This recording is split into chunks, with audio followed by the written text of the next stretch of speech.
Hello and welcome back to K&F Design. If you're new here, my name is Katie, and if you could please go down below and give me a like and a subscribe to this channel, it really does help me a lot, and I would appreciate that.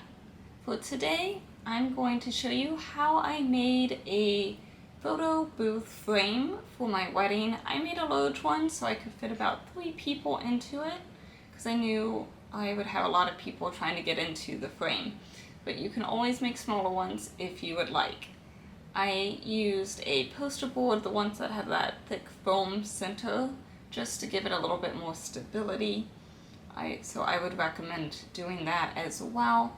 I did try spray painting it to make it blue, and that didn't work very well, so I left mine white. I also tried painting, and it just kind of bubbled it.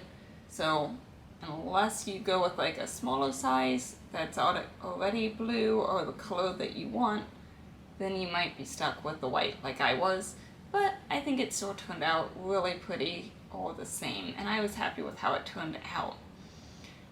To cut mine, I just measured how thick I wanted the borders to be, because I knew I wanted to have a name and a date on it, or a saying. I ended up doing the name and date, but you could do saying. I almost did that as well.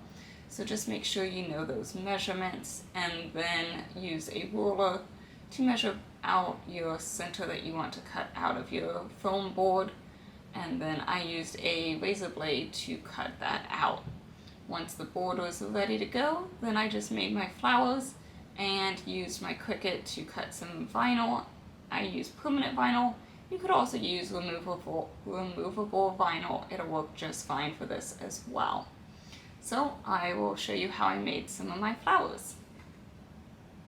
I made 2 flowers of this size. I'll be making a couple more, and then I was practicing with some smaller ones. I made just some of the petals and was lining them up. I might do some different colors to add a little bit more to it. So then I decided to make the centerpiece a little bit smaller, but I think it looks just a little small for it. I also made one the same size as my big one. It actually doesn't look too bad in there. Could go a little smaller. Oh, I might leave it like that. They would also kind of be cute just by themselves as well.